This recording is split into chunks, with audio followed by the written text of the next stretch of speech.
Alexa, continue.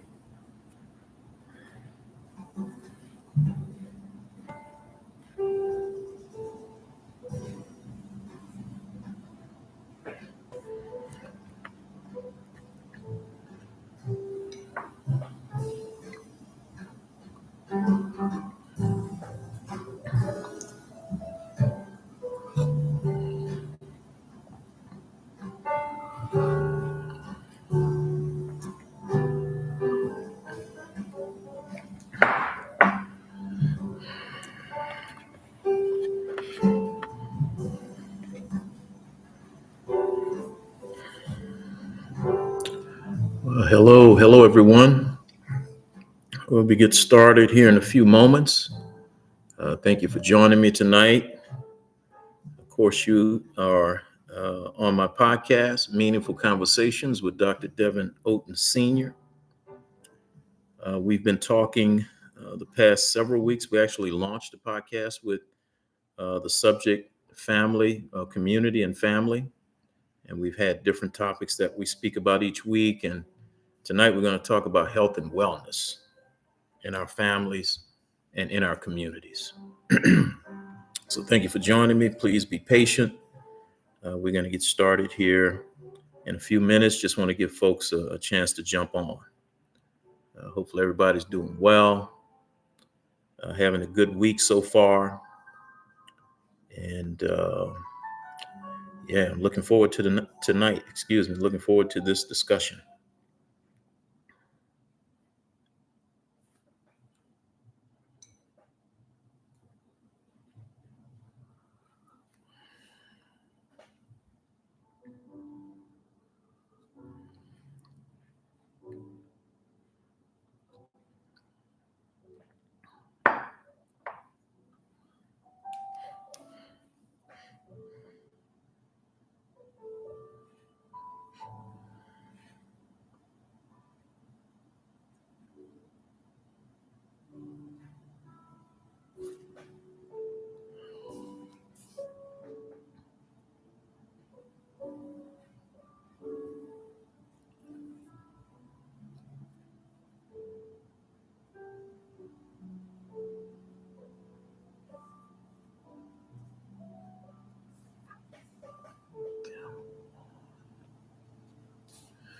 Hey, what's up, Che? Che Dutch is on. Hi, Rhea. Good evening. Good to see you. We'll be getting started in a few minutes here, a few moments.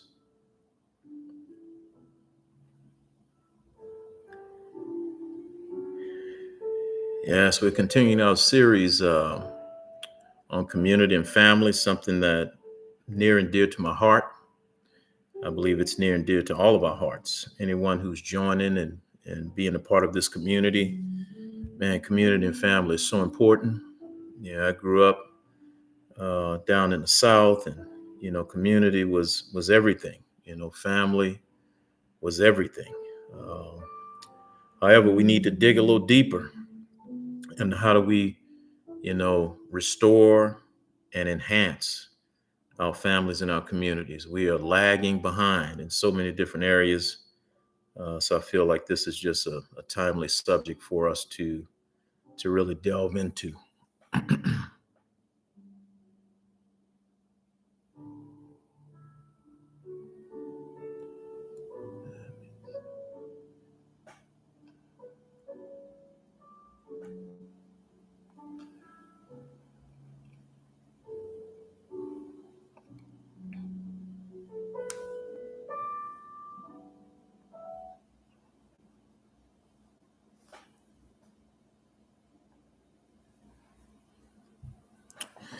All right, we're going to go ahead and get started tonight. Welcome to Meaningful Conversations with Dr. Devin Oten Sr. Of course, this podcast, we intend to explore the real issues that shape our families and our communities. Of course, I'm your host, Dr. Devin Oten. Today, we're going to continue our community and family series with a focus on health and wellness. We'll talk about the growing mental health challenges. We've kind of touched on that in some previous episodes. We're going to delve a little bit more into that. The mental health challenges facing our youth, our young people, and how that was exacerbated by the 2020 pandemic.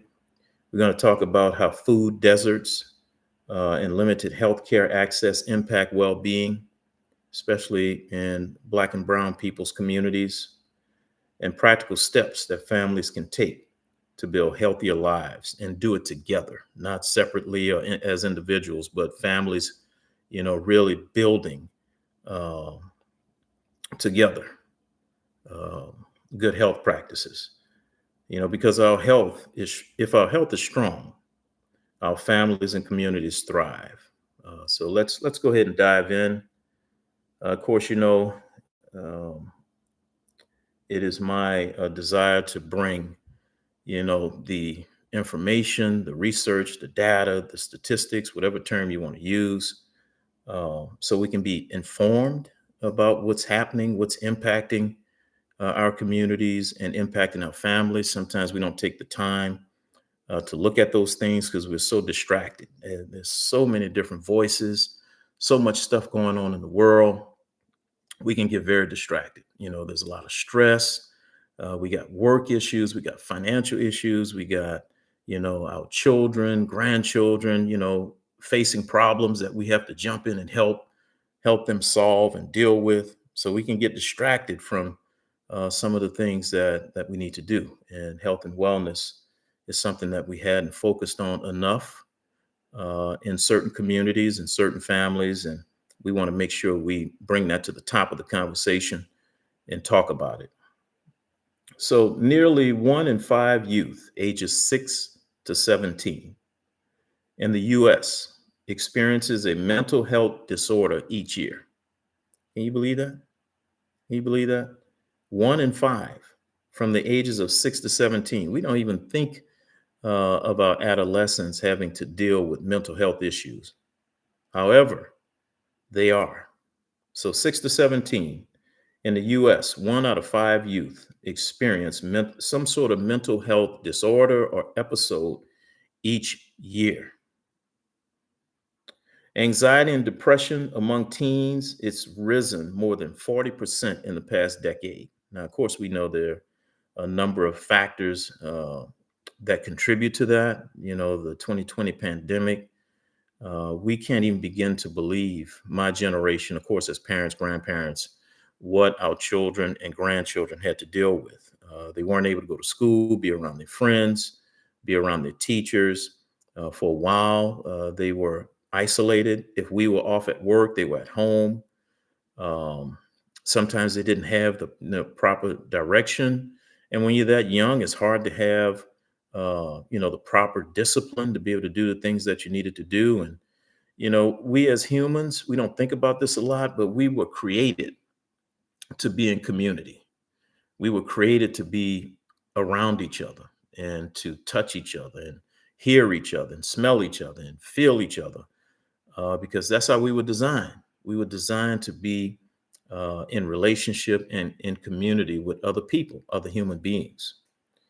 Uh, so 40% of our children, our young people, our youth, our teens are experiencing some form of anxiety and depression.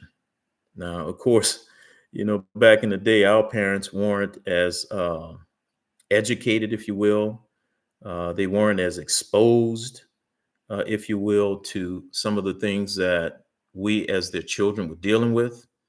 However, we have no excuse now. There's information everywhere.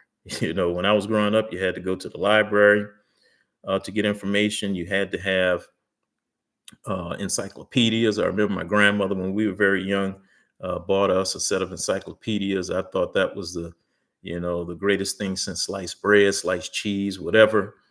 And now we know today that information literally evolves, knowledge evolves, everything evolves in seconds. You can get a set of dictionaries today or back in the day, and they would be out of date by the time they get to your house, because Technology changed, scientific exploration, discovered other things. But now we have sources and information right at our fingertips. So we want to also talk about how families with open communication and strong community support structures see more positive outcomes.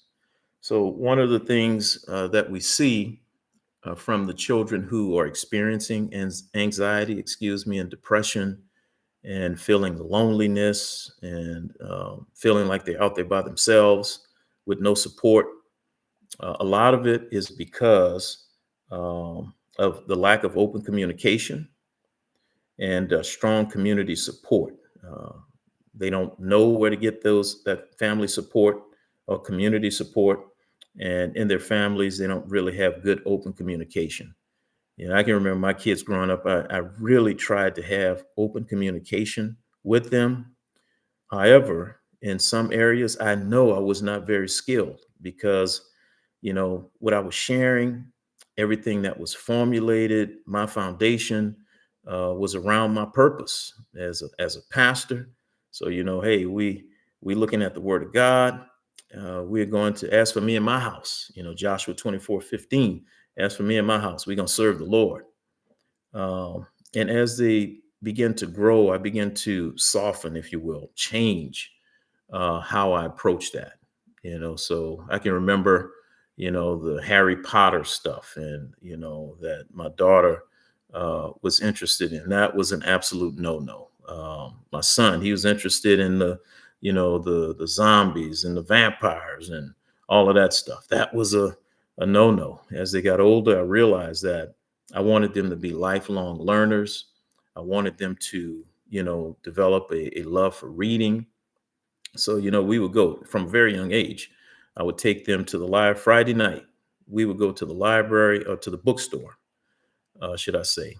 And, we would sit around, read books for about an hour or so, and they would choose, however many books they wanted. And we would buy those books. So I allowed my daughter to get the Harry Potter series because, she would, turn on her lamp in her room and she would just read volumes and chapters of that stuff. Of course, we had to have conversations about the material and the content to understand, exactly what was happening because, we are in a spiritual battle. This is spiritual warfare going on, and the enemy is doing everything he can to compete for our children's, attention, um, and for their mind and for their heart and for their life, uh, uh, is what I should say, competing for their life. And, my son, he had certain things he would read. We'd have to have those conversations. But a lot of our young people are feeling overwhelmed, and a lot of it's because we're not giving them the proper support as their family. When they come home, we have to have open discussions, be open to hearing what they have to say, what they have to share, what's on their mind, what they're thinking, and in the way and manner in which they want to express it.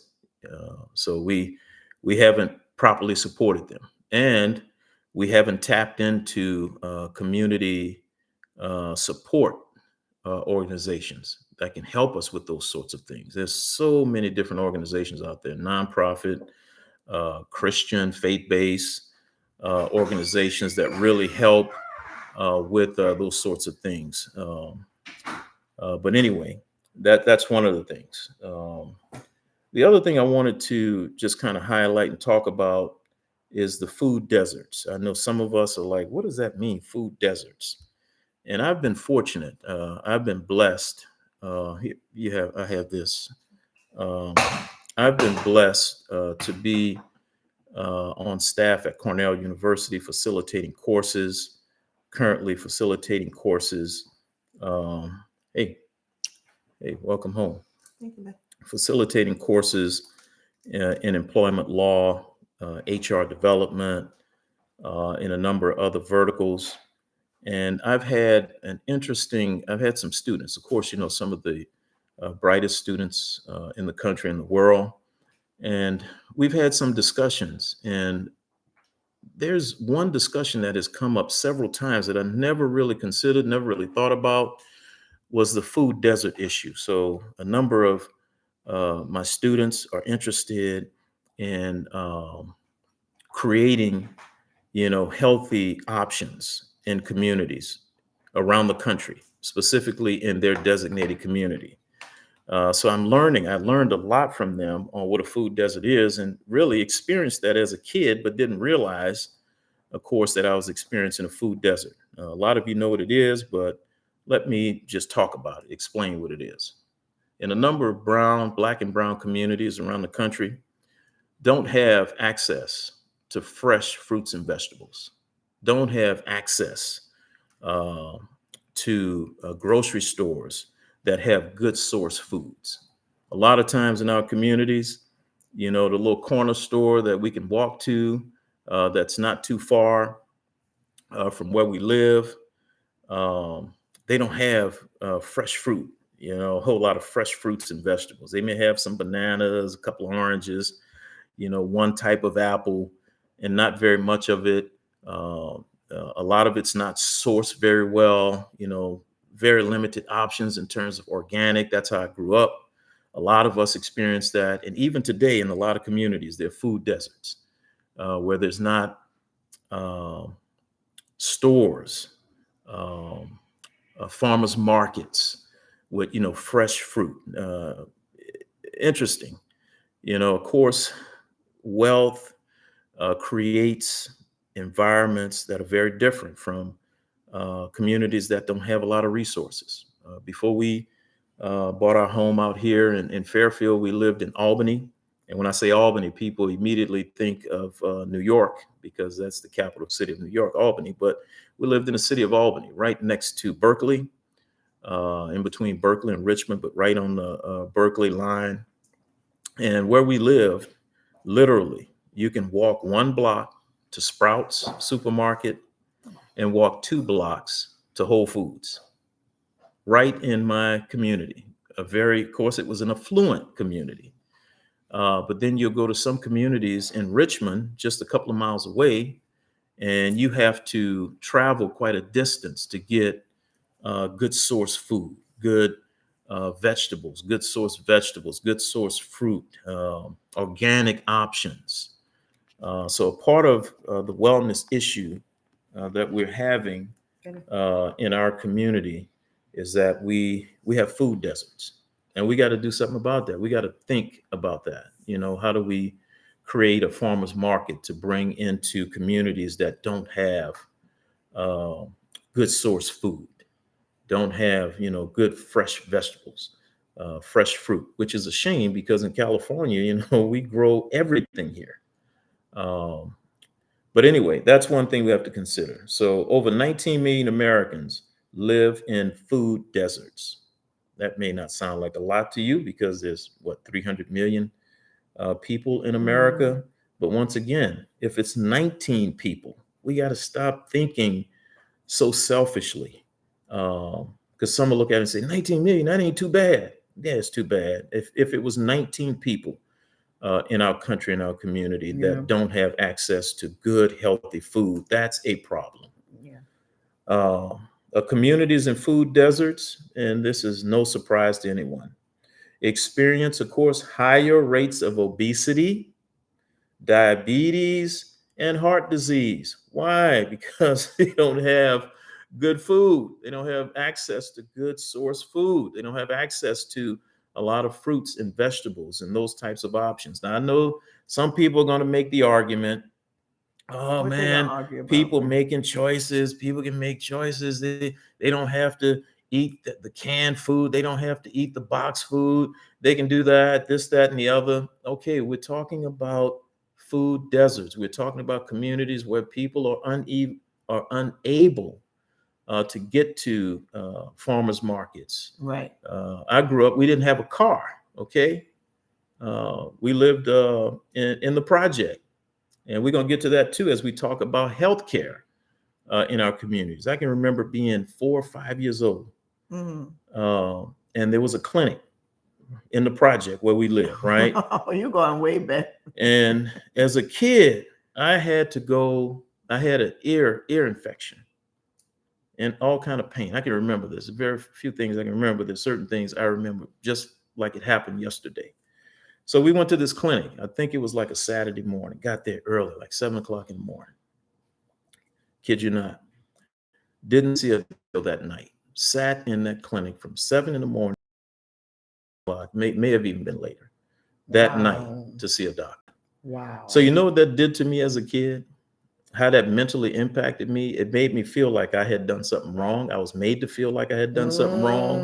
And also what it oriented me to do is Wow. if I was not feeling well, if something was going on, I wasn't going to say it.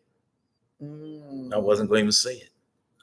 So these are the types of things we don't even talk about or think about, that black and brown people, and not just black and brown people, people who uh, are not as well off, people who don't have the necessary means. But once again, earlier we talked about community, how we are designed to live in community. We are designed to be with each other, hear each other, feel each other, touch each other, love each other, care for each other. And in this country and other places around the world, we have been conditioned to think about self and not think about the well being of others. And if you belong to any community of faith, I'm pretty sure that goes against the principles in your faith. I know definitely it goes against Christian principles. I know it definitely goes against Islamic principles because I was a practicing Muslim and I studied world religions. And if And it does, then you in the wrong. Yeah. yeah, you probably in a Yeah. cult, right? Yeah. You're probably in the wrong Because cults, they just look out for community. each other and they isolate themselves from everyone. Yeah.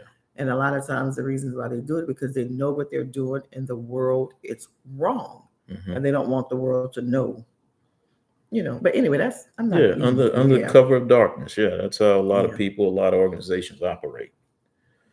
And the next point, lack of healthcare access. And I want to get to your points. I see that we have some input from our community. I want to get to that. But lack of healthcare access often leads to preventable illnesses and lower life expectancy. And I was just talking about that just a minute ago, being a kid, of course, growing up poor and, having to, if you got money back then, you'd call your doctor and your doctor would come to your house. Okay. You had house calls. And if you're poor, you living in a project, you got to go sit up in the clinic in the project and sit up in there What was that all clinic day. on 4th Street? I The have, health unit. I have no idea. It was called the health unit. It was on that's where we used to get our vaccines from Okay. for school. The I health have no unit. idea. But anyway, lack of healthcare, I say that again, lack of healthcare access often leads to preventable illnesses and lower life expectancies. So I see Dr. K said the problem that these areas are facing now is ICE. Yes, we have to remember the demographics that supply the farmers market. The problem is way bigger now. Absolutely, absolutely. What's interesting about that That's touchscreen? is no, no. Let me see. So let me see how I get down here. Is there something else? No, No. that's it. Okay. That So one up we there. got something up Delta here. saying something. Let me see. And Derica, that's our daughter-in-law down in New Orleans. I watched a documentary called Blue Zones, but it was about people who lived over 100 years old due to the eating from the earth and exercising, Hmm. unintentionally living on hills. Yes, Hmm. yes. That sounds like something you want to watch. Of course, our forefathers, they tried to leave, remedies to us, natural remedies, all those things, but once again, this Western society, we've decided to, trash that for big money pharma. It was designed, it's systemic. The government gets a lot of money, tax money, from pharmacies. So, they're pushing, pharmaceuticals, pushing chemicals, and trying to push out, natural remedies and things of that nature. Absolutely. A great point, Derica. Yeah, and Dr. K, the ice issue, I thought about it just recently. I went to a vineyard a couple of weeks ago to get some grapes. And the guy who owns the vineyard, He had to lay off a lot of his staff. Mm. And we didn't get into it, but I'm certain his staff was impacted by, Mm. the ICE raids and some of those things. And I know, people have this stance of illegals and this, that, and the other. And but on some level, if we really consider it, if we really tap into our humanity, all of us here are illegal. Okay. The people who came and took this land, they came and took it illegally. They brought my ancestors here illegally. And of course, that's a whole nother subject for a whole nother day. We really got to tap into our humanity about some of these things and not be so mean spirited and so evil Yeah. in my opinion, humble opinion, that is. Yeah. Let's see. So, Dr. K, so many businesses are being impacted by the orange man. Yes. It's not even just the businesses right now. The government is on a shutdown as of September 30th. So um, there's an impact. I'm a property manager, and we have several residents who are on the program Mm-hmm. by Mm-hmm. offered by HUD, Mm-hmm. and we don't know when we're going to get their subsidy. So everyone is, and I have a good friend of mine. Yeah. She works on base. Mm-hmm. And she's been impacted, so she doesn't even know when they're going to go back to work. So Hello, everyone. the Hello. orange man. No. Yeah, I see. Hey, Nicole, cousin. I see my fraternity brother, Pastor Peavy, has joined us. Thank you for joining, my Hey, brother. Jess. Hey, Carol. Down in Southern Cal. Who else? Somebody else was on there. Oh, Cuz on there. Yeah. Hi. There she go. Nicole. I see Nicole. Hello, Hello. Cuz. I think they're kind of watching back and forth. Yeah, look at Cal Brignac is on. Okay. Yes, welcome everyone. Thank you for joining us. So let's talk now about some practical family wellness strategies. How do we improve, mental health? How do we improve our physical health, our emotional health, all of those sorts of things? Just a few recommendations I'd like to offer. One, regular family meals together. Regular family meals together improve both nutrition and bonding. Matter of fact, I went to the store. I didn't tell you. I went to Sprouts today, and what you got? And I got some fresh Atlantic salmon. Oh, he cooked some good salmon. Yeah, I got y'all. some chicken breasts. All right, Some, like my mama said, some chicken broccoli. breast. Got some broccoli. I got a few things to Nice. Cook. Put in the what do you call that thing? The air fryer. Air fryer. Mm-hmm. Yeah, and steam some broccoli. Okay. But anyway, regular family meals improve both nutrition and bonding. So that's one recommendation for those of us who have our children, our grandchildren. Let's have more meals at home where we cook some good stuff and sit down with our kids and our grandkids, and we eat together, eat some good nutritious meals together, and talk about what's going on in each other's lives, and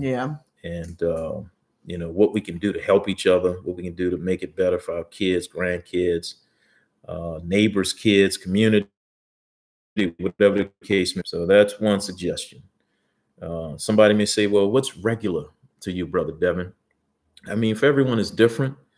I would think if you can have at least 2-3 meals a week together, that's a good start. Out of 7 days, that's not bad. Yeah, it's not bad. I mean, if you think about it, before we became so modern and had so many bad choices in terms of all this fast food, man, we ate a meal together every day. Yeah. Sometimes, over 2 meals a day during school year and 3 meals a day. That's true. When we're not in school over the summer. So 2 to 3 times a week, having a meal together as a family, a good healthy meal, is a good start. And let's see, my brother jumped in, my big brother Alvin. We try to eat together every Wednesday and breakfast every Sunday after church. That is thank you for that recommendation. That's a great strategy. And I remember when you used to take Dad out. I want to say you would take Dad out to breakfast on every Saturday, and I would try to take him out, once a week during the week, and then he and I, once every other week or so, would go to Houston's on St. Charles, Mm, so he could get his filet mignon. love you some Houston. Yeah, and my dad, he loved filet mignon. He gonna get the most expensive thing on the menu. But yeah, that is a great. Don't even know what it That's is. a We great want to get it. suggestion, big brother. So my oldest brother, he said he and his family they eat together every Wednesday and breakfast every Sunday after church. So that's a good recommendation, everyone. Um, what else? The other thing I would recommend is, promote physical activity together. We got to get back to that. We haven't done that in a while. We haven't. Yeah, just getting out, walking, Yeah. biking, sports. We used to do tennis, remember? Yep. That was Outdoor so time. fun. Yeah, we'd play tennis every Saturday. I used to go hiking every weekend. Some of the toughest hikes here, like Mission Peak. But haven't, excuse me, haven't done that recently. So got to get back on that. So that's a suggestion. Just more physical activity together. Yeah. Hopefully, an ideal world, you could do it every day. Get out and walk a mile What together. type of physical activity are you talking about? I just You said like walk. exercise? Oh, walk. I just said Okay. walk a Yeah. mile Okay. every day. I mean, that's Walk a ideal. mile. Yeah. But hey, shoot for something 2-3 days a week. Like Yeah. go play tennis. Yeah. Go get some yoga in, some stretching, some Or some yogurt? Pilates, yoga. Yeah, Oh, yoga yoga. too. Yeah. So that's another one, walking, biking, sports, outdoor time. I remember my kids were small. We would, put the bikes on the bike rack on the truck and head over to Audubon Park, and we'd ride the bikes on Saturday, or we'd go ride That was so fun when we were back in the living in day. Algiers. We'd ride on the levee, a couple of Yeah. times during the week when they come home from school. I'm like, get your bikes. We're going straight to the levee. So get out and do some activity together. Yeah. Any other recommendations for activities? That's like walking. I mean, or maybe dancing. 30 minutes. Put on some music and just dance. That's a good way to burn some calories, some exercise.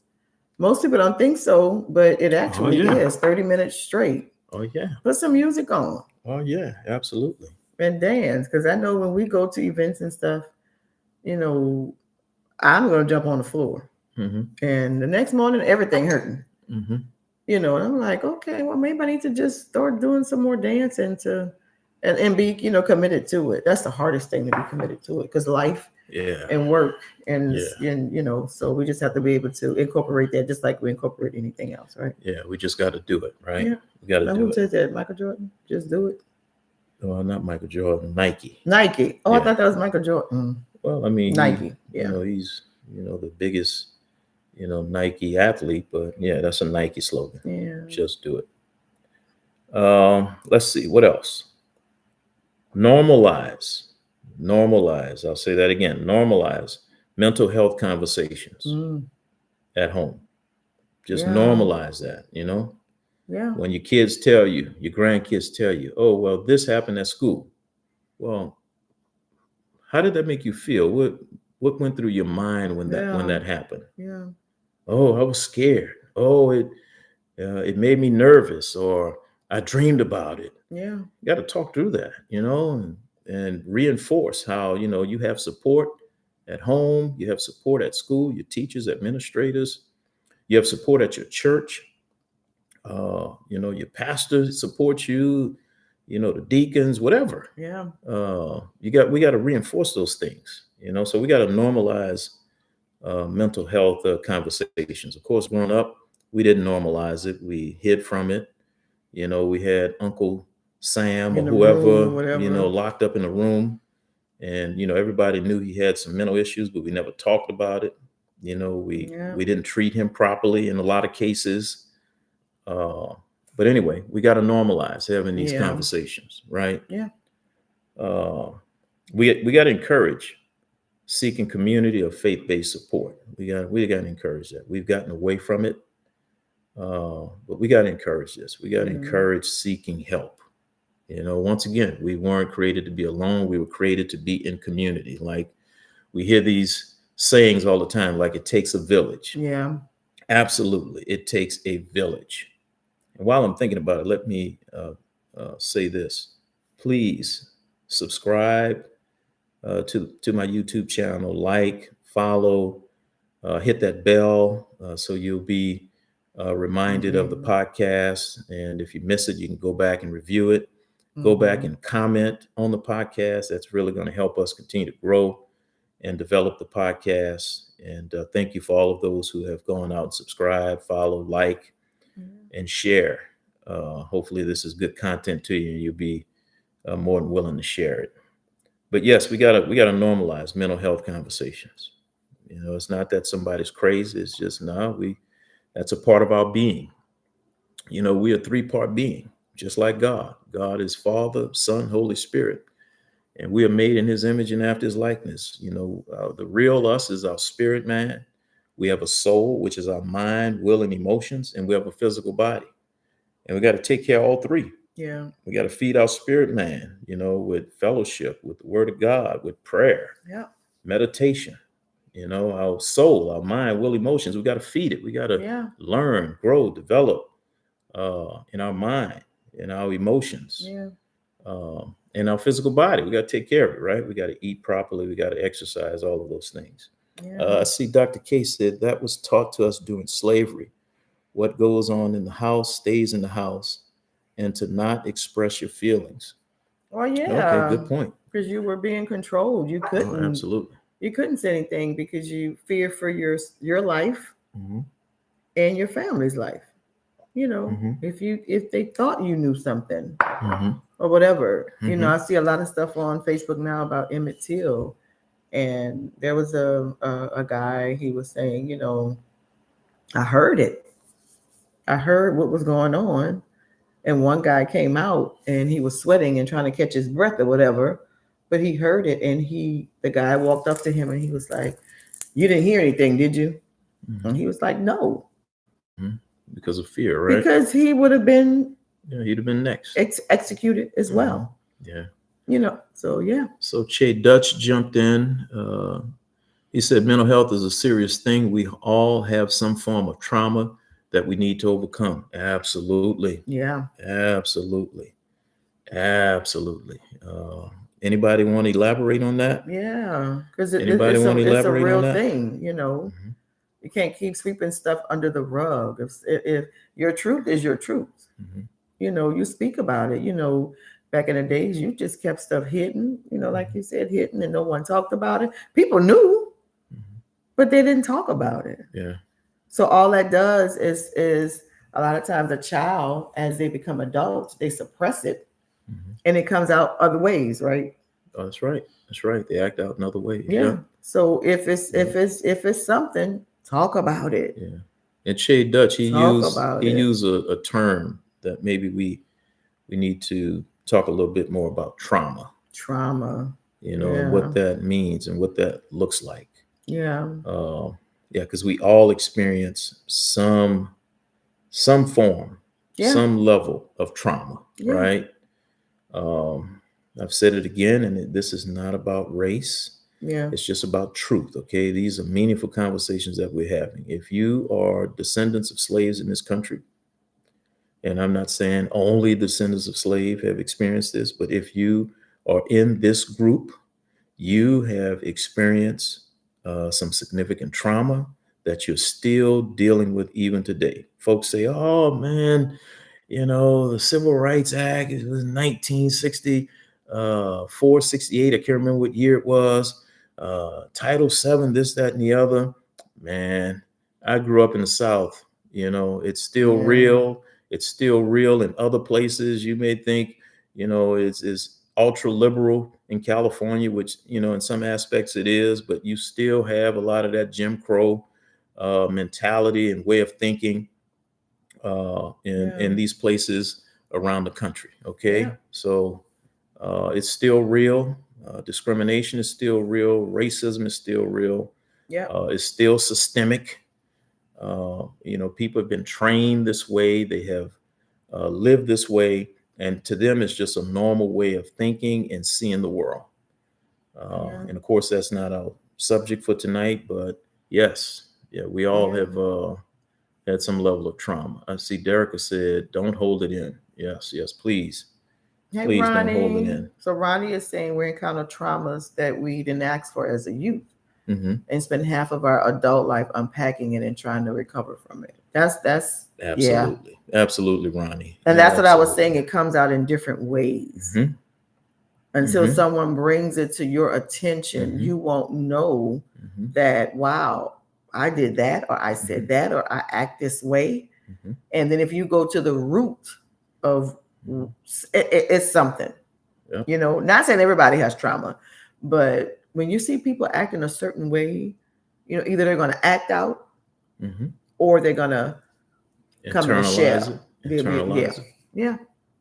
And internalizing, you develop, you know, diseases and all sorts of other, impacts, health impacts, mental Mental. health Yeah. impacts, all of those things. Yes, absolutely, Ronnie. Yeah. Great point. Dr. Kara, childhood trauma, biases, abuse, addiction all cause trauma. Most of us haven't dealt with it because our culture doesn't believe in counseling or therapy to heal. It's suck up and keep it moving. That's right. That's right. We must seek help to stop the cycle and leave a legacy of healing. Yes. Yeah. Yes, absolutely. But I think now we're doing a lot better with it because I know we've said it all the time. Oh, we don't do counseling. We just pray. We do all. But now the more, past however many years, Hmm. more people are getting the Hmm. help that they need. You know. Yeah, I tell you, I was never interested in seeking therapy because I'm like, hey, we just lean on the Lord. We go to the scripture, which we should. Mm-hmm. Mm-hmm. But remember, if you never learn anything from me, please learn this. It's a staple in my life. I think about this text every single day. 1 Corinthians 15:46. First the natural, then the And the spiritual. spiritual. Yeah. If you never understand natural things, you will never comprehend spiritual things. We jump to the spiritual without even understanding what should be done in the natural. Hmm. 1 Corinthians 15:46. First the natural, then the spiritual. You will never understand Mm. spiritual concepts if you can't even begin to understand natural concepts. And what some religion has done for us or to us is that we jump straight to the spiritual and not to the natural. So, what are you trying to say, Devin? I'm trying to say, getting some counseling and some therapy is a good way to start with the Yeah. natural. And that's not to say you're not to seek spiritual counsel and advice. But anyway, that's a whole nother message Yeah. for a whole nother So day. that's a good thing. Hmm. I wrote it first the natural, then the spiritual. I Yeah. said it wrong. No, no, that's it. Okay. And that's in 1 Corinthians Mm-hmm. 15:46. 1 Corinthians 15:46. Take a look at that entire text, that entire chapter. But yeah, that's an important thing for us to understand, man. We got to Fifteen understand forty some now. six. Yes. 1 Corinthians 15:46. First the natural, then the spiritual. All right. Excuse me. Hope y'all didn't hear that. Time is well spent. But the last point I wanted to make was we got to use local resources or help the people in our community use those local resources. What do you mean? Talking about farmers markets, community health centers, Mm-hmm. and wellness programs. Something like the Calm app. Anybody know the Calm Mm. app? Of course, a lot of us have the Calm app through the benefits at the companies that we work Mm-hmm. for. Um, but the Calm app, wellness programs like that, they help. They help us take a moment while we're at work, stressful jobs, to get away for a moment and just calm ourselves, center ourselves, refocus ourselves. So, you have all of these different resources like that can help Yeah. us. There are community health centers that offer different programs, that offer opportunities to go do, yoga or Pilates or stretching It's a or part of whatever your it is. wellness Yeah, benefits. yeah. Hmm. There's, of course, in a number of communities, even uh, disadvantaged communities in California, exposed to walking trails. They're walking Mm. trails and biking trails. So we have to, take advantage of some of those community things, Yeah. and we got to figure out a way for those who uh, may not have as much exposure as you and Yeah. I have. We got to figure out a way to bring them in and Yeah. help them and show them. And we got to stop, being judgmental and looking down on people. I mean, people are ignorant. I know we don't like that word, but it's actually a good word. It just means people don't know. You and Yeah. I are ignorant to a lot of stuff because we don't know. Yeah. But we need other people in our life that do know. Yeah. So you got to expand your network of people. Excuse me. Got me some hot tea here. Good.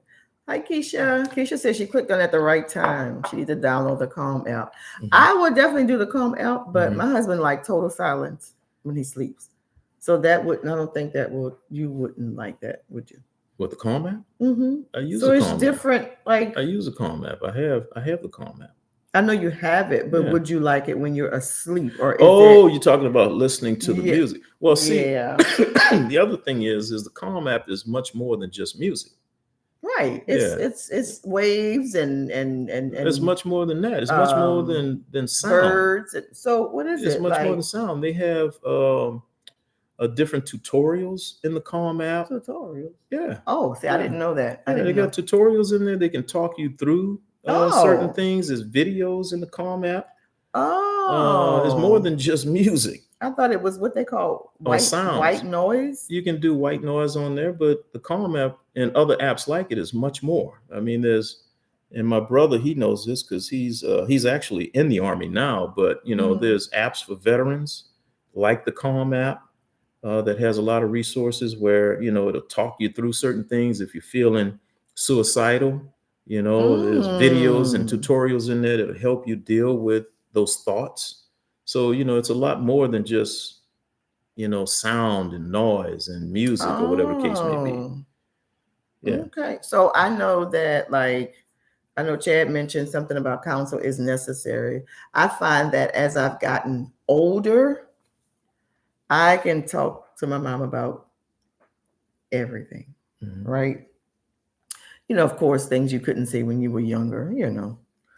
And then, you know, with her, and I consider her as a counselor, Hmm. you know, and I'm thankful for that. And then I try and I strive to be that for my adult children as well, to listen.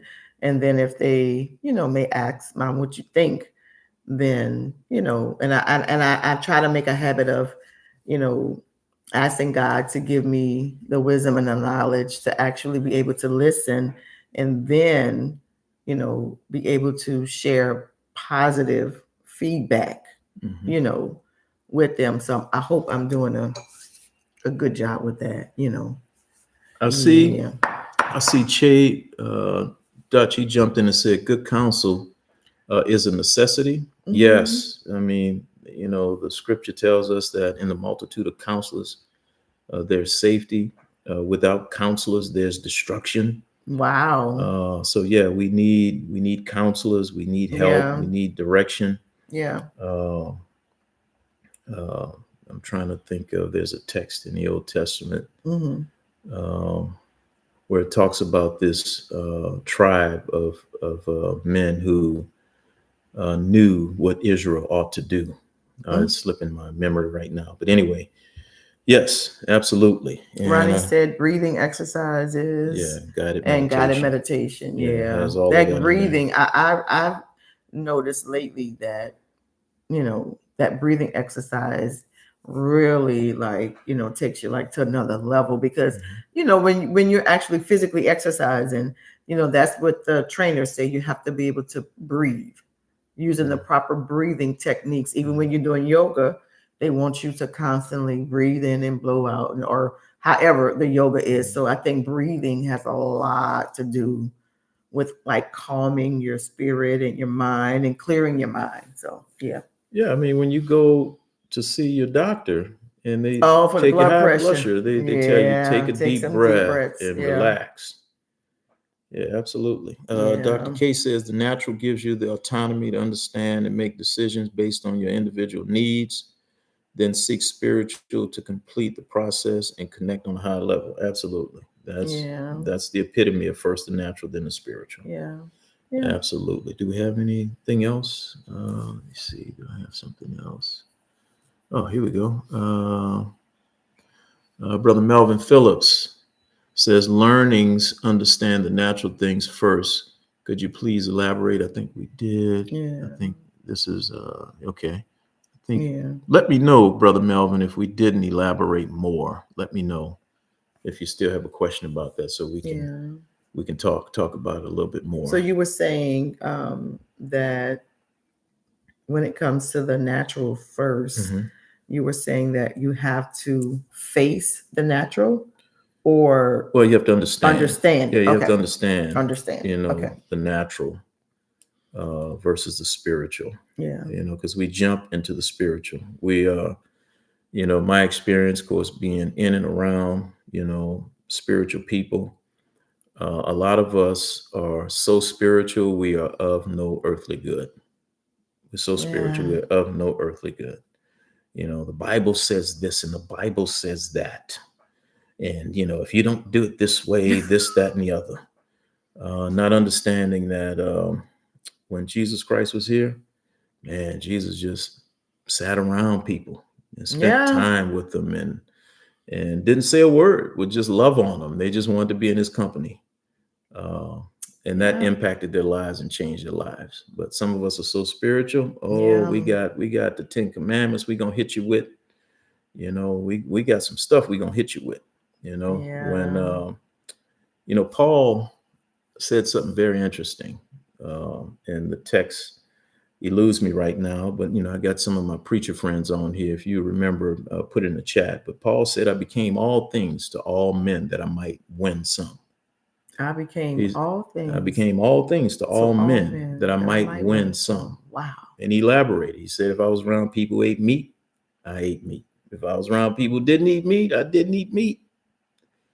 Uh, that's natural. That's just a natural thought with a significant spiritual implication. Yeah.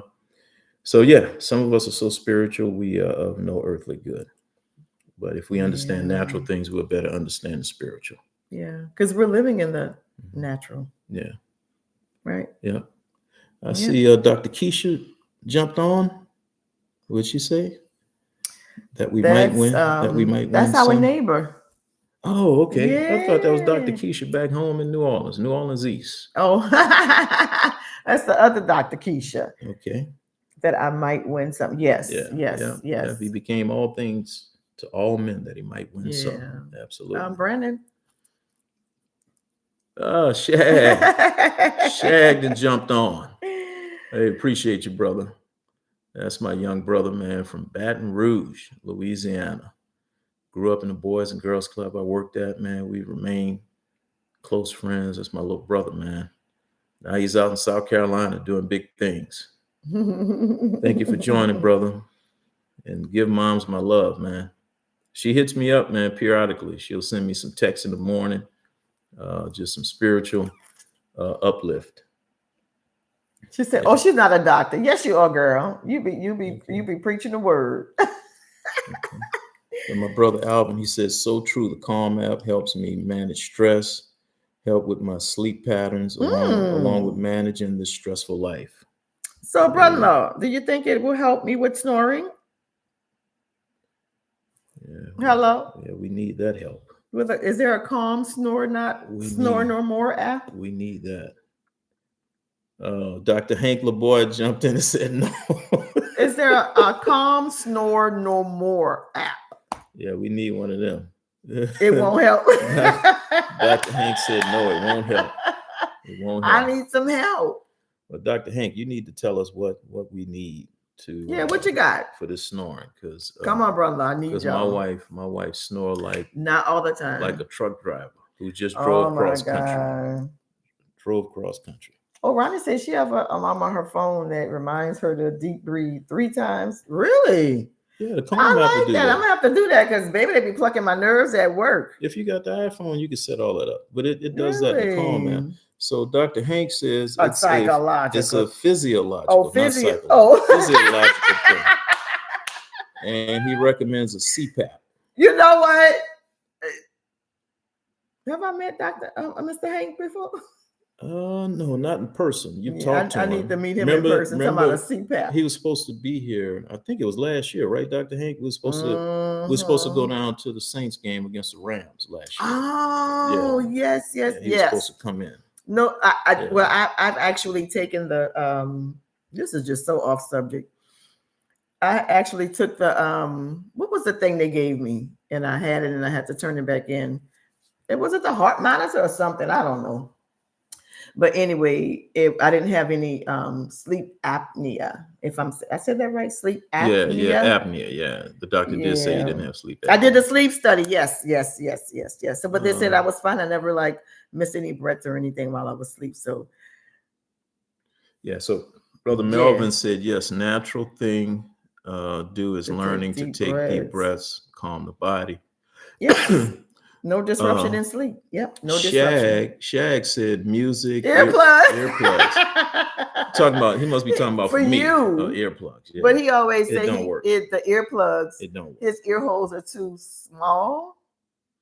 And it won't stay in your ears. The earplugs won't stay in, and plus it's uncomfortable and all that. You gotta get the soft cushion ones, babe. Yeah, we tried all of those too. You told them how you brought me this watch, the shock watch.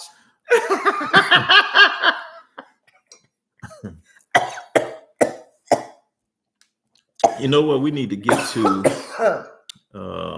He brought me a watch, right? And I thought it was a prank, Mm-hmm. And he's like, "Put this watch on." And every time, no, I told you what it was. Don't make it seem like I didn't. I just thought it was a prank. So this was years ago. I got her the nose strips, the prescribed nose strips.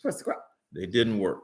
They did not work. I mean, she could tell you one morning she woke up, she had about five or six of them on her nose, and it didn't work. Okay. There was a couple other things I got that didn't work. And Dr. Hank, you might like this or find it funny. There was this little watch thing that you put on your wrist, sleep with it on. And when you snore, it gives you a little shock. And she went to sleep, and that thing gave her a shock from snoring. She took it off and threw it away. Took it off and threw it away. So I didn't think it was going to work. I didn't think it was going to work, but it actually worked. It did. It actually did. I think I threw it in the garbage. Yeah, I did. All right, I said the machine scares, or the CPAP machine. But you know they have a little one that you just stick in your nose now. It's a little small one. It's very small. So looking like the Predator. Yeah. Yeah. Well, listen, the time is well spent. Thank you all for being here with us. Remember, subscribe. You said you were laughing before. Yeah, subscribe, like, follow, share. Go back and comment. All of that helps the algorithm I need grow. 5-10 minutes. No, we're about to get in. That's what I'm about to say. That's what I'm about to say. Ready to end it.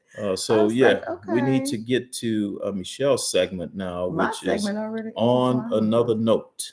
Wow. Her segment is On Another Note. What you got for us tonight? Honestly, I really don't have anything. Everything that we've been discussing, it has been really great topics. So let's just stick with that. I mean, hey, I got to find something to stop snoring. When I was dating my husband, I don't think it was. No, you wasn't snoring like that. I wasn't. So what do you think when I gained weight, maybe? What do you think? Dr. Hank could. So do you think weight gain?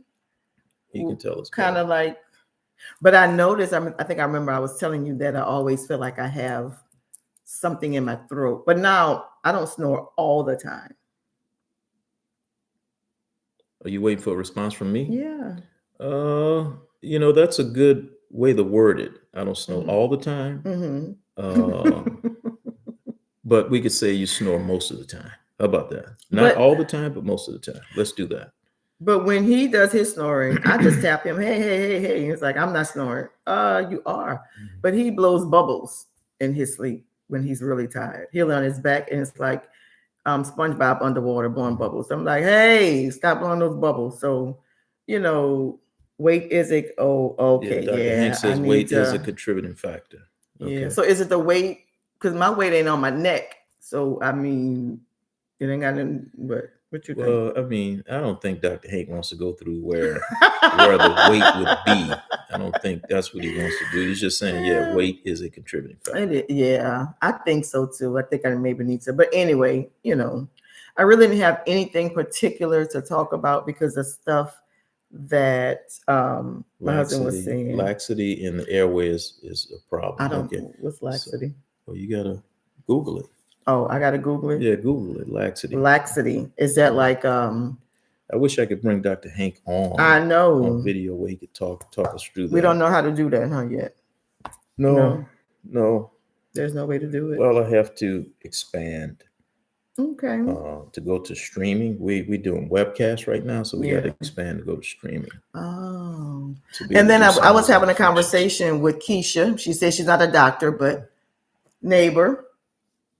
And her and I, she was on social media saying how when she grew up, the church that she went to, Pentecostal, and what's the other part I told you? Pentecostal, apostolic, and apostolic. Yeah. Mm-hmm.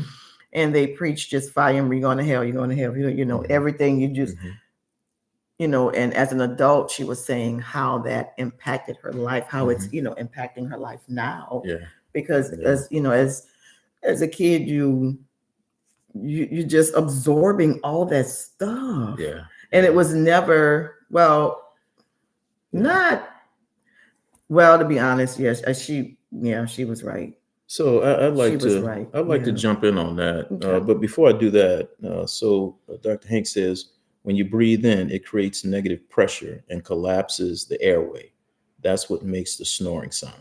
Okay, so so think through that. But to get to your point about Sister Keisha, we've just had so many, and I'm not trying to attack any religion, any denomination, should I say.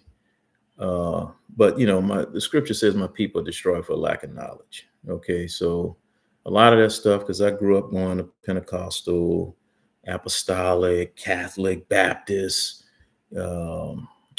AME, all of them, and part of the reason that I became a Muslim when I became a young adult is because I felt this call, this pull on my life. And I was like, man, I feel like God is calling me, but I know he cannot be calling me to Christianity because of the stuff that I saw and experienced in these churches growing up. And it's just because, when we're dealing with men, you're dealing with human error. It's just the way it is. There's just going to be a lack of knowledge. My people destroy for lack of knowledge. We don't have the proper orientation when it comes to the Christian faith. And for instance, some of us went to these churches, they were preaching hell, fire and brimstone every week. And it was out of order. Let me tell you why it was out of order. The scripture tells us that Jesus Christ gave us the apostle, the prophet, the evangelist, the pastor, and teacher to equip the saints to do the work of ministry. Okay, so the job of the apostle is to plant, is to come in and establish, churches, establish a spiritual foundation for the church. The job of the prophet is to point, give direction. And when we look at the Old Testament, when the prophet came in, the people were afraid because when the prophet came in, he usually came to preach God's judgment. But that was the job of the prophet, not the job of the pastor. So if you're getting that on a weekly basis, it was error. And then, of course, the evangelist, the Greek word for evangelist is euangelion. That's the gatherer, the bringer of glad tidings. The key word, glad. Yeah. So when the evangelist came in town, and, a lot of these denominations, evangelists came in and evangelists preached fire and brimstone. you're going to hell. That's not the job of the evangelist. The evangelist was to bring good news, glad tidings. And I hate this. No, I don't hate to say it. Let me say it. We got way too many evangelists running around here.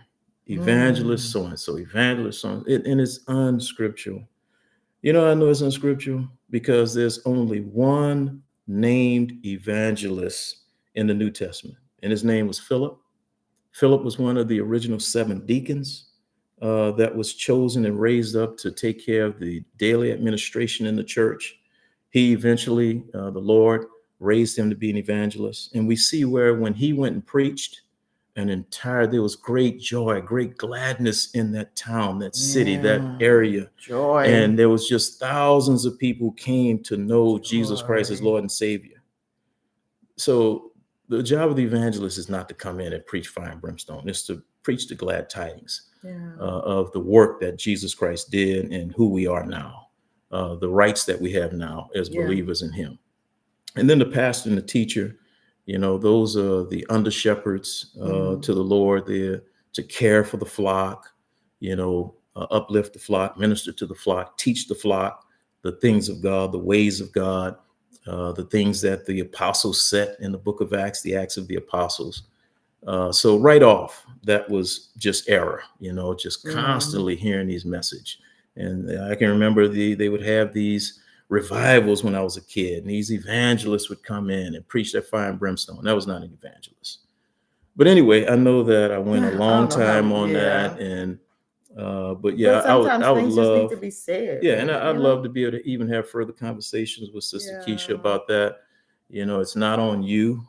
It's just that the people who were in leadership didn't know what they were doing. They shouldn't have been in leadership. And it's a scary thing because the scripture tells us, that those who pastor, those who teach will have a greater judgment because you're teaching all this error. Now you got to stand before the Lord himself. And he's going to tell you, man, I didn't call you. I didn't tell you to do that. You hurt a lot of my people. They had trauma from it. Some of them never recovered from it.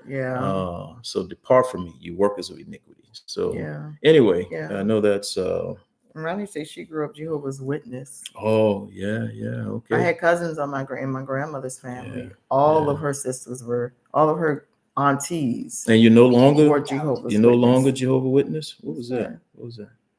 And you're no longer Ronnie Jehovah's Witness? Because that's a powerful testimony. That's a powerful testimony if you're not. Because it's hard to get out of that. You get out of that. My goodness. They cast you out. If you pull away from it. But anyway, I don't want to get too far off topic tonight. I think we had a great session tonight. Some good information was shared tonight. We're talking about community and family, and tonight we talk specifically about health and wellness.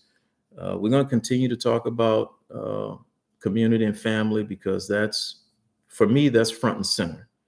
And Dr. Hank, he can jump in on this. That's my brother. I love him dearly, and he's been on me and us about going back home to New Orleans and bringing our collective talents, knowledge, experience to our home city and improving our city. Anyway, my pastor, I talked to him recently, Chief Apostle Leonard Lucas down in the 9th Ward at Light City Church. And he has a new radio station that he's about to launch, 99.9 Christian station down there in New Orleans. And he wants to, do some things, want us to come. Brother Hank, you and I talked about this already, and, put a strategy in place on how we going to impact our city, how we're going to do that. So this stuff we're talking about, this is not just talk. We got to do this. I see Derica jumped in. Nevertheless, it's good you experienced that so you can know who really are truly called to be an evangelist. Yes.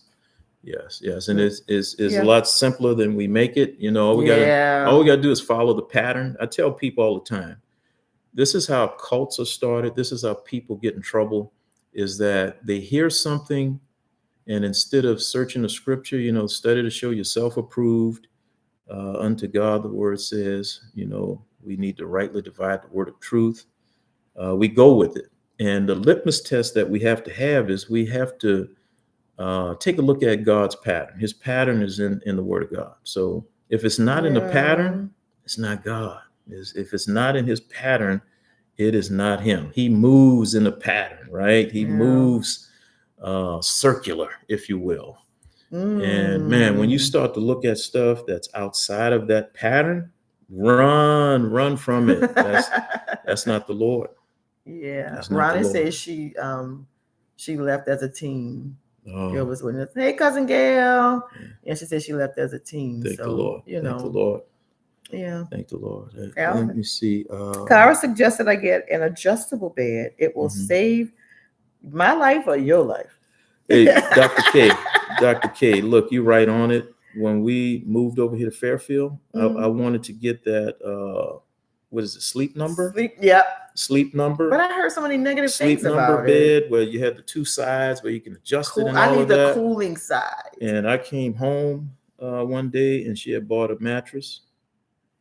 So, I guess on the next go around, I'll get the mattress. My brother Alvin, he said, outstanding as usual. Thank family. You, brother-in-law. Yeah, both of our lives, right, Dr. K? Yes. Ronnie says she wants a segment. Hers is for Christian entrepreneurs and building an aligned authority. Okay. Ronnie does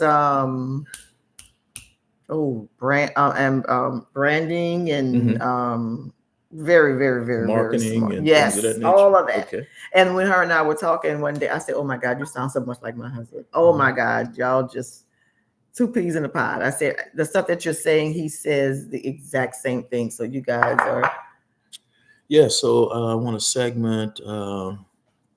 Mine is Christian entrepreneurship. Okay. All right. Yeah, that's something we got to talk about because we're going to talk about this community and family. I think for the next few weeks, we launch with this podcast with it. We're continuing with it, and I think we're going to because I have the subject. I'll have it posted tonight for next week. So if you come back to the channel or if you ring the bell, you'll actually see the subject, the description, what we're going to talk about. That'll help you better prepare for the discussion as well. But once again, thank you all for joining with us on this. Make sure once this is over, go to the comment section. Yeah, go and comment. Just like Brother put outstanding as usual, put it in the comments. Yeah, put that in the comments. Yeah. Hank, if you have what I need to do for my snoring, put it in the comments. And even if you didn't like me, put it in the comments. Or Michelle, or the content, put it in the comments. Put it in the comment. Because believe it or not, that algorithm likes even the negative stuff. And in a lot of cases, it likes that even more. What are we gonna nickname it? I wasn't thinking about a nickname. You got a nickname. We said an algorithm. We got to put a nickname with it. Okay. Yeah. Ronnie said brand development and digital marketing. Yes. Yeah. Okay. Good stuff. Yeah. Well, anyway, remember, follow, subscribe, like, share, and comment. Get those comments in. Ring that bell so you know when we come back on. Yeah. As of right now, we're on every Wednesday, 7 o'clock Pacific. That's 9 Central, 10 Eastern. For those on the East Coast chiming in with us, and Central, thank you for being up late and hanging in with us and talking to our youngest son the other night. Yeah. I was just asking him, hey, what do you think? He and his girlfriend, I was like, what are your recommendations? He was like, man, I would really like to see y'all come on more, at least maybe 2 nights a week. So yeah, we grow this thing, we can possibly expand, to 2 nights, and hey, who knows? It may even be, every night, Monday through Friday or a few nights. We'll see. But yeah, we'd love to continue to grow it. Yes, sir. All right. Love you. Look, have a good night, and see you. Talk to you soon. All Bye, right? guys. Bye. That was good, babe. That was good.